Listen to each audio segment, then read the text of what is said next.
días a todas y a todos. Todos. Bueno, entonces como ya decía Néstor, esta mañana vamos a ver un poquito sobre lo que es la gestión de recursos para lo que es la gestión de proyectos, recursos para cualquier tipo de necesidades y de situaciones que se presenten, ¿verdad?, en los proyectos de seguridad alimentaria y nutricional. Okay. Bueno, vamos a empezar haciendo una introducción para que ustedes vean cuál es la guía de contenido de la presentación. Vamos a hacer una presentación muy larga. Sí va a haber espacio para preguntas, respuestas, como ustedes lo prefieran. Pudiera ser que para algunos de los temas no son muy conocidos y quizá no como la vez pasada, que era el video, entonces ustedes tuvieron que ver el video, pero ahora ustedes tienen la opción de poder preguntar, porque son, bueno, temas bien específicos sobre lo que se trata de la cooperación internacional. Entonces, como ustedes verán, tenemos un marco conceptual de lo que significa la cooperación internacional, los tipos de cooperación, los mecanismos que se utilizan para hacer gestión y cooperación internacional, los procesos de la cooperación financiera, que están subdivididos en dos categorías, que es la cooperación financiera reembolsable y la no reembolsable, las fuentes de cooperación y ya más concreto cómo hacer la gestión de recursos. Bueno, entendemos por cooperación internacional, ¿verdad? La cooperación es una herramienta, ¿verdad?, para apoyar los procesos de desarrollo mediante transferencia de recursos, ya sea esto de forma técnica o financiera. Ustedes han escuchado, pues ya estarán familiarizados con los términos de cooperación técnica y financiera entre actores del sistema internacional, trátese de gobiernos, trátese de organismos de cooperación multilateral, organismos internacionales, ONGs, actores de la sociedad civil. Hoy la sociedad civil se constituye, pues son sujetos de cooperación internacional. Incluso los gobiernos locales o los gobiernos municipales también son sujetos de cooperación internacional, se hacen convenios entre los gobiernos o incluso entre agencias del sistema de Naciones Unidas con gobiernos municipales. Entonces, la cooperación nada más es una herramienta de gestión de recursos. Eso tiene que quedar para ustedes bastante claro, ¿verdad? Aquí tenemos los diferentes tipos de cooperación. La cooperación técnica, pues son todos aquellos traspasos de conocimientos, habilidades y experiencias. No sé si lo logran ver. Sí, está por la luz, ¿verdad? Son experiencias por parte de países u organizaciones con un nivel de desarrollo más avanzado para contribuir al fortalecimiento de capacidades, avances tecnológicos, formación de recursos humanos del beneficiario. O sea, ¿cuál es la diferencia entre la cooperación financiera? La cooperación técnica son todas aquellas transferencias de conocimientos para fortalecer las capacidades del recurso humano. Trátese, por ejemplo, viene la cooperación podemos llamar, bueno, la cooperación de la agencia de cooperación, que es la de Estados Unidos, y entonces dice, bueno, nosotros traemos un paquete para poder capacitar, digamos, en el tema de salud, ¿verdad?, a los profesionales en salud sobre cómo tratar cómo leer, hacer lectura de las enfermedades de epidemiología, cómo recabar información estadística precisa. Entonces, es formación del recurso humano. No estamos hablando, porque no confundamos, que muchas veces hablamos de cooperación técnica y decimos, no, pero entonces yo lo que necesito es que usted me equipe mi oficina, porque fíjense que yo no tengo computadora, yo no tengo esto. No necesariamente, ese es fortalecimiento institucional. O sea, puede caber caer dentro de la cooperación técnica, pero no es fortalecimiento de capacidades.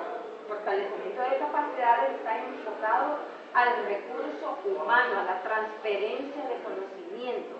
En tanto, el fortalecimiento institucional es más la infraestructura. Yo lo que le decía, necesito un sistema informático y necesito desarrollar todo un sistema estadístico de mortalidad infantil. Entonces, eso se constituye en fortalecimiento institucional, que sigue siendo parte de la cooperación técnica. Los bienes que el organismo cooperante da a las instituciones, cualquier tipo de institución, gobierno, ONG o entre actores de manera bilateral. La cooperación financiera reembolsable, así como está, que leen ustedes entre la reembolsable y no la reembolsable, una palabra, cada una de ellas, ¿cómo lo definirían ustedes? Y la otra es una donación. Correcto, eso es. La cooperación financiera reembolsable, precisamente, estamos hablando de todos aquellos recursos que vienen al Estado, al gobierno, gobiernos locales, pero que tiene que ser pagada en cualquier momento, o sea, que tenemos que reembolsar, son préstamos. No es que, porque me dicen, mire, yo le traigo un proyecto de cooperación, pero fíjense que es una cooperación reembolsable, y como yo tengo cooperación financiera y yo solo veo dinero, yo digo, entonces me van a dar todo lo que yo quiera. No, primero tenemos que ver y negociar, ¿verdad?, hasta qué punto vamos a aceptar qué tipo de cooperación. Y normalmente estas cooperaciones, tanto la cooperación reembolsable como la no reembolsable, no es simplemente que porque también es donación, yo voy a aceptar todo lo que me den. Normalmente los organismos de cooperación internacional siempre piden a cambio un fondo de contrapartida, que tiene que ser al menos entre el 15 al 20% de lo que se le está dando como cooperación no reembolsable, o sea, donaciones. Entonces, ¿cuál es el mecanismo o la solución, digamos, más viable que los gobiernos han utilizado para poder dar esa contrapartida que se les está pidiendo en el caso de la cooperación no reembolsable, o sea, las donaciones? Bueno, miren, yo tengo la infraestructura, yo tengo el recurso humano, yo tengo mis gastos fijos, que son los gastos directos y los gastos indirectos, de mantenimiento, operaciones, pago de todas estas cosas administrativas, el transporte. Al hacer la suma, ¿verdad?, hay que entender de que no porque son gastos fijos, esos están ahí muertos. Realmente es una erogación que hace el Estado en pago de salario, en transporte, combustible, mantenimiento de local, pago de energía, todos esos gastos que aparentemente no se ven, pero sí están, sí existen, ¿verdad? Entonces, eso, al hacer la suma, entonces se dice, no, mire, estos son mis fondos de contrapartida y además de esto, yo puedo poner o disponer de contratar un personal extra, ¿verdad?, para apoyar este proyecto, y eso se traduce en fondos de contrapartida. Entonces, la diferencia, como decimos, la reembolsable es a través de préstamos, ¿verdad?, con altos montos que gozan de periodos de gracia y plazos de pago de más largo plazo. ¿Quién me podría dar un ejemplo que ustedes hayan escuchado de un proyecto de cooperación reembolsable?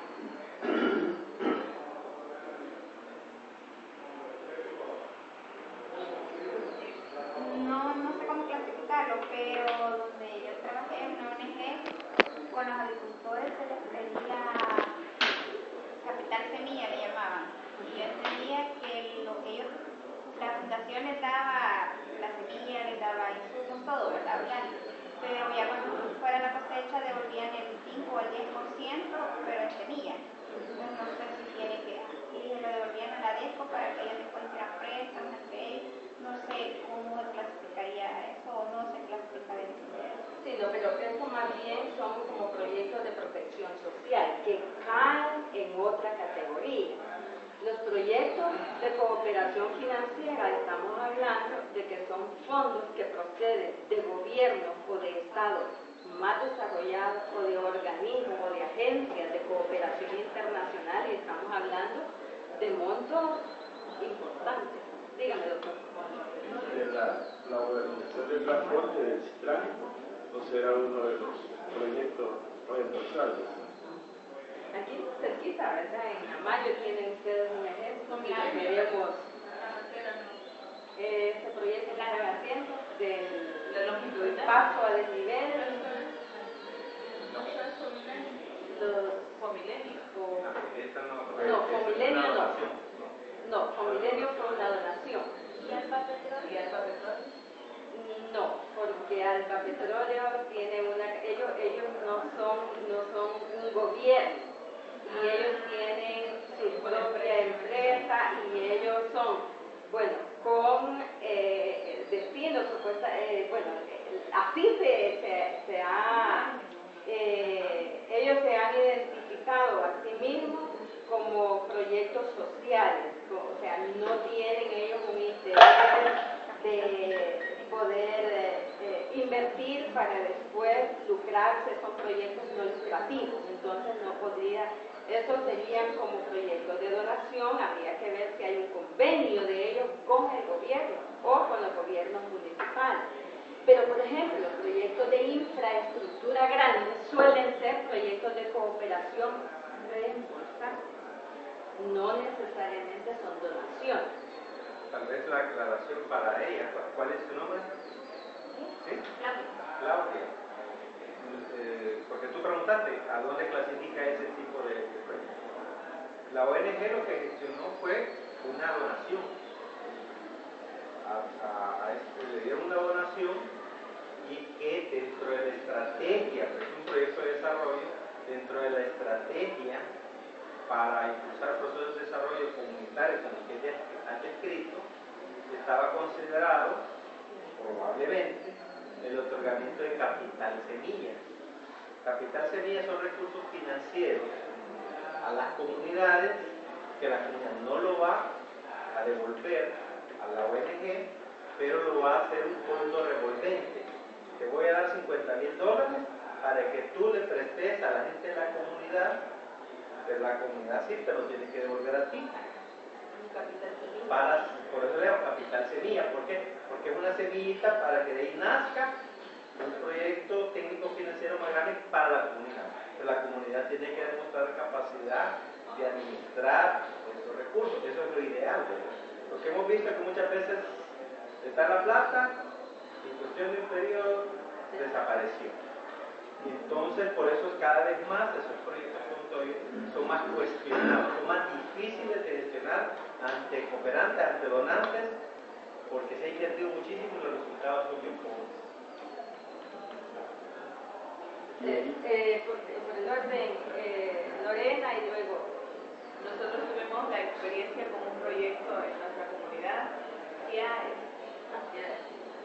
ellos, al final nos metimos al proyecto, pagamos la inscripción y no se vio nada.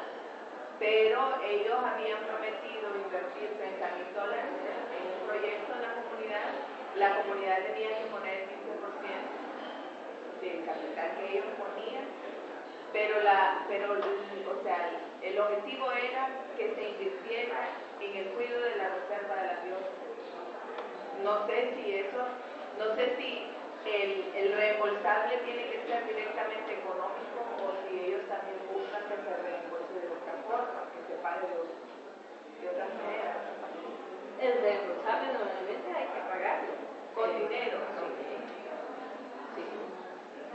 Pero hay casos, por ejemplo, en el caso de Alba. Alba es un convenio, han organizado una sociedad público-privado, se llama, un asocio público-privado, en la cual ellos han gestionado una cooperación financiera reembolsable.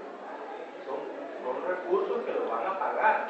Esa sociedad, ese asocio público-privado va a pagar.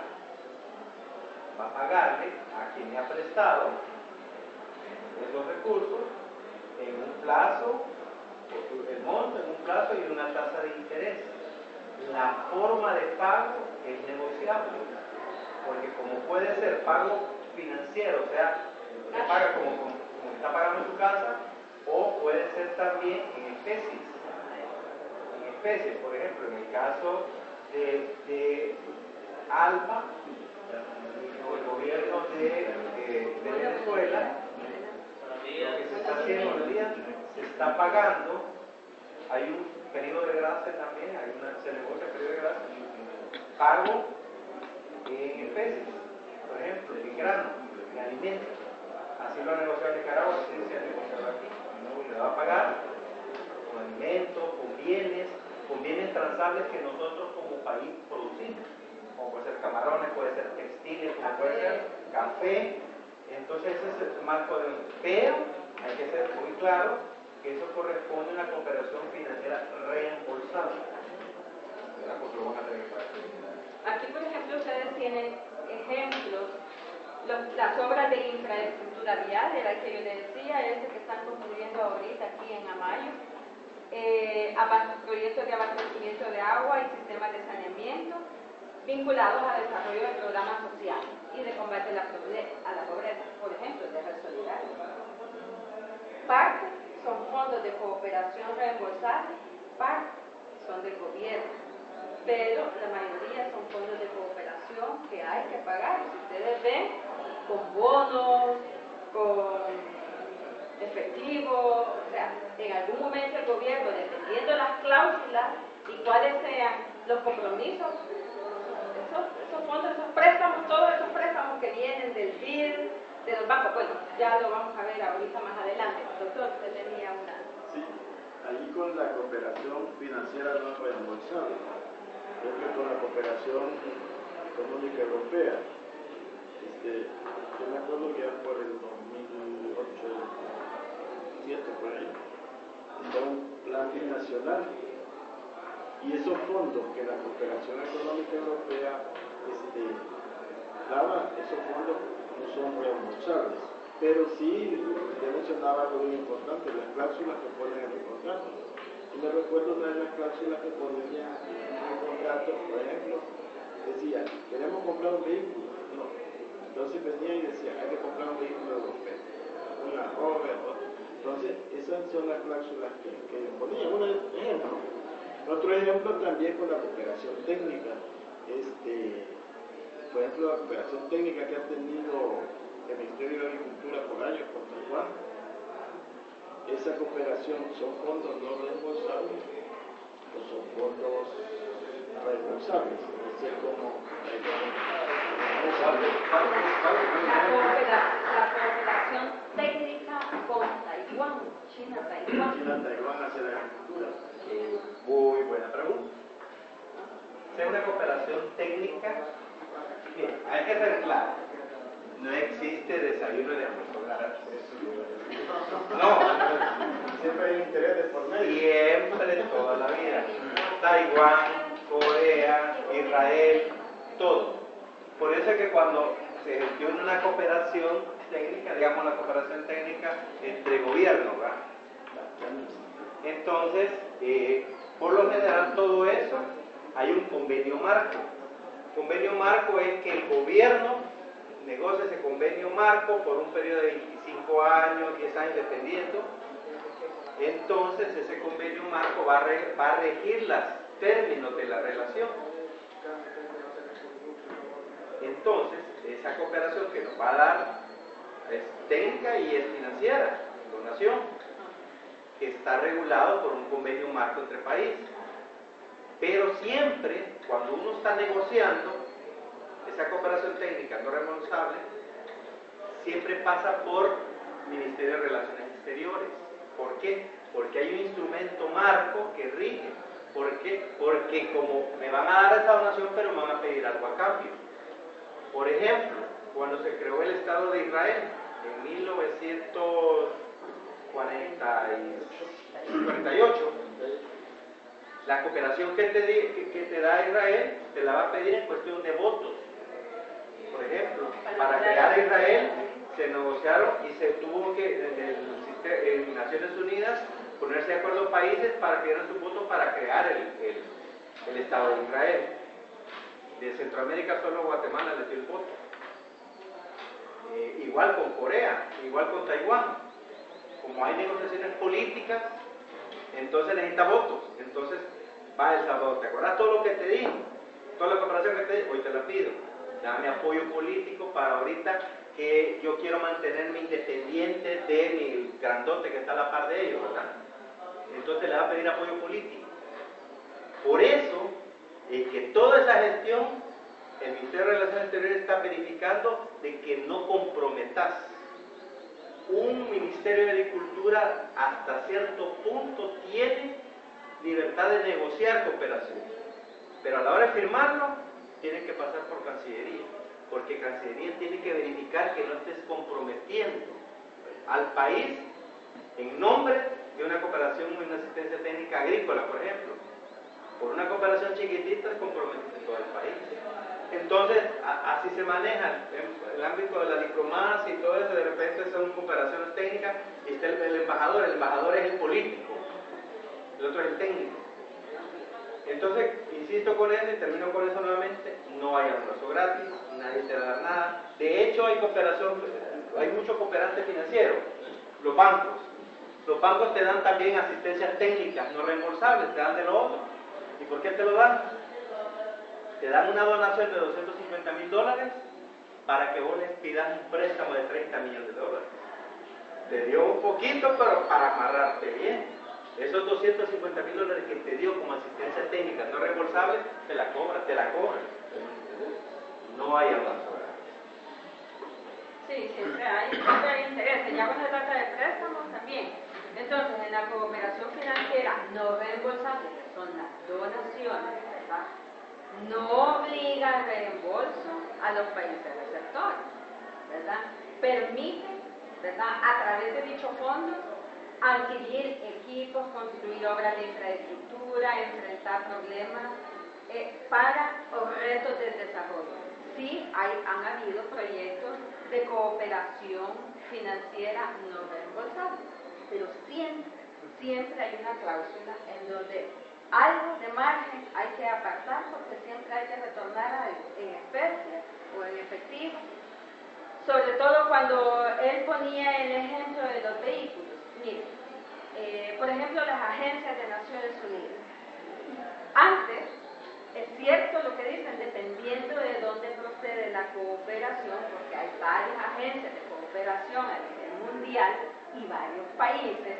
Entonces ellos decían, miren, todos los vehículos, sí es cierto que es una cooperación no reembolsable, es una donación, pero los vehículos que ustedes van a comprar efectivamente tienen que ser marca europea. Entonces, las agencias de Naciones Unidas, la mayoría, si ustedes veían, tenían esas camionetas Land Cruiser y tenían de esas camionetas, de esos pick-up fuertes, muy fuertes, pero no eran comprados acá. No eran vehículos que se podían encontrar acá, sino que eran vehículos que eran traídos, porque una de las cláusulas es que tenían que fomentar la economía del país donante.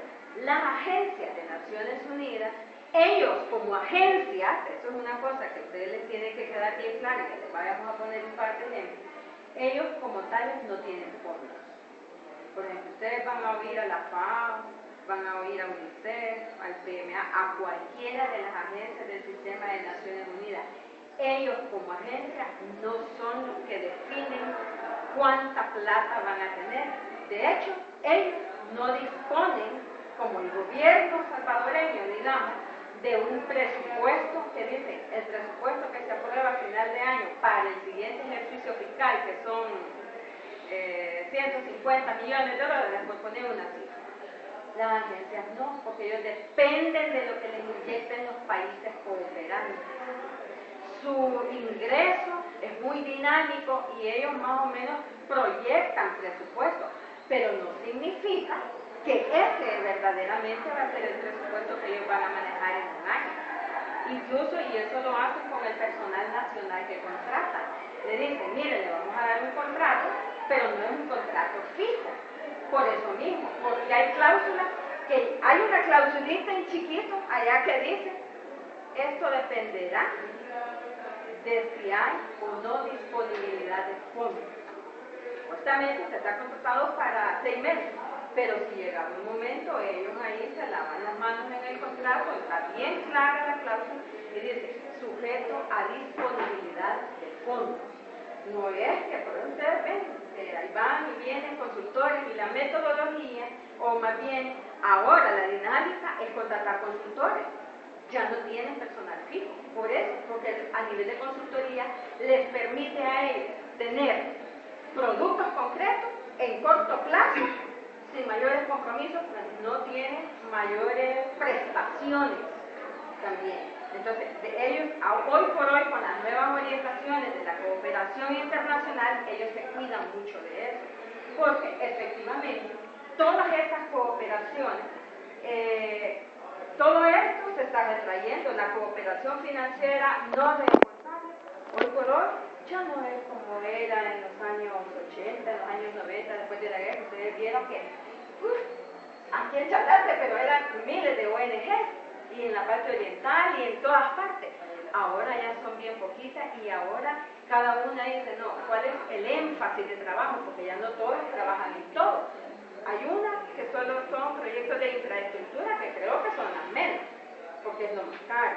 Otros proyectos pequeñitos de agua y focalizan en un municipio, no es que tienen a todo el municipio, sino que ciertos sectores, ciertos cantones, y entonces toda esa modalidad o esa palabra muy de moda de priorizar se debe, no es excluir, porque tampoco confundamos, es lo poquito que tengo, donde supuestamente me va a ser más efectivo y donde voy a tener las posibilidades, las mayores posibilidades de éxito. Por eso se focaliza. Por eso es que ahora el dinero ya no es que vamos a ir al departamento de Chalate y en todo el departamento. No, porque los recursos ya no son los que existían antes, hoy cada vez son menores. Entonces ellos ponen ciertas cláusulas, ponen ciertas restricciones, ¿verdad? Entonces, por ejemplo, eso de los vehículos, sí es cierto, ellos decían, bueno, sí, pero los vehículos van a ser comprados de esta manera. Hoy por hoy, la mayoría de las agencias ya ni siquiera compra vehículos, porque para ellos eso ha resultado ser demasiado caro. ¿En qué sentido? Ellos compraban el vehículo y no significaba que quedaba a nombre de ellos, pero ellos tenían que estarle dando el mantenimiento periódico, porque son sus normas, tenían que estar pagando un conductor, tenían que estar obligados a cambiar vehículos también, porque ellos no pueden tener vehículos más de 5 años. Es lo máximo que pueden tener un vehículo. Ya luego ellos es lo que hacen, los venden en subasta y compraban vehículos nuevos. Pero ahora, como eso resultaba muy caro, porque todo eso viene, compraban el seguro y todo lo que se implica, hoy las agencias del sistema han encontrado, y ustedes lo habrán oído, los famosos leasing. ¿Quién sabe lo que son los leasing? Doctor. Cambiar un vehículo, más que todo, cambiarlo en cierto tiempo y después adquirir otro enfermo el vehículo va deteriorando. Exacto. Y como es contrato de leasing, yo puedo hacer un leasing, voy a la agencia, escojo el vehículo y le digo, mire, yo quiero un leasing por 1 año. Me lo dan, al siguiente año yo voy, entrego el vehículo que he andado y me dan uno nuevo de ese año. Si es cada 2 años es lo mismo. ¿Pero por qué? Porque el mantenimiento y todo lo demás, ¿quién lo paga? Dentro de lo que yo estoy pagando es como un alquiler, pero es un alquiler del vehículo, pero lo demás, la responsable, el dueño de la agencia, ellos no son los dueños. La agencia del sistema en este caso no son los dueños, es la agencia que vende el vehículo. Pero a la larga a ellos les resulta más fácil, menos costoso, porque no se les deprecia el vehículo, porque también eso va contabilizado dentro de su presupuesto. Las Naciones Unidas, un organismo internacional, a que cooperen con estos organismos internacionales, o es el país por voluntad propia que coopera con ellos.